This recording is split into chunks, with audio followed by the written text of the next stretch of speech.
Talata sa Biblia. Roma 8:18. Sapagkat iniisip kong hindi maihahambing ang mga pagtitiis natin sa kasalukuyan sa kaluwalhati ang mahahayag sa atin balang araw. Makabagong kwento, ang apoy na humubog sa kanyan.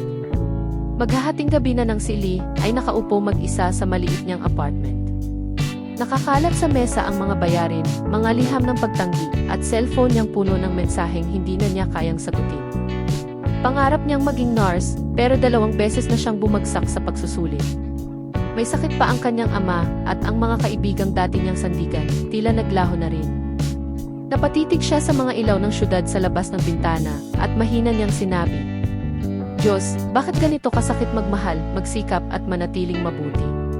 Kinabukasan, naglakad siya papunta sa isang coffee shop para lang makahinga. Doon niya napansin ang isang matandang lalaki na mag-isang nagdodrawing sa notebook. Umiti ito at tinanong, "Parang mabigat ang araw mo, Hija." Napatawa si Lee ng mahina. "Hindi lang araw, parang buong buhay ko na yata." Tumango ang matanda. "Alam mo ba kung paano ginagawa ang ginto?" Nagulat si Lee. "Ginto? Hindi po, bakit?" Umiti ang lalaki.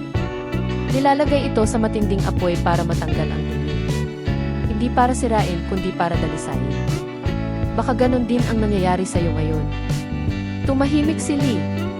Pero tumatak ang mga salitang iyon sa isip niya. Pag-uwi niya, binuksan niya ang lumang Biblia na matagal na hindi niya hinahawakan. Tumapat ang mata niya sa Roma 8:18. Ang mga pagtitiis natin ngayon ay hindi maihahambing sa kaluwalhati ang ipapakita ng Diyos sa atin. Napaluha siya.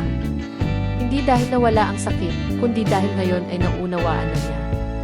Makalipas ang ilang buwan, nakapasa siya sa pagsusulit. Unti-unting gumaling ang kanyang ama. At nang isuot niya ang kanyang puting uniforme, sa unang araw ng trabaho bilang nurse, ngumiti siya, hindi dahil naging madali ang lahat, kundi dahil alam niyang ang apoy na minsang halos sumira sa kanya. Ang siyang humubog sa kanyang pananalig, tibay at layunin. Aral ng kwento. Hindi laging inaalis ng Diyos ang sakit, minsan, ginagamit niya ito para baguhin tayo.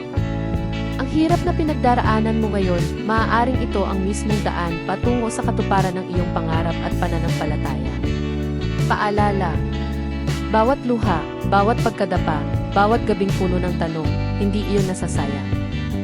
Inuhubog ka ng Diyos, hindi niya ikaw tinatanggihan. Kaya kapag mainit na ang apoy, tandaan mo, ang Diyos na pumayag sa init ay siya ring maghahayag ng kaluwalhatian mo pagkatapos ng lahat.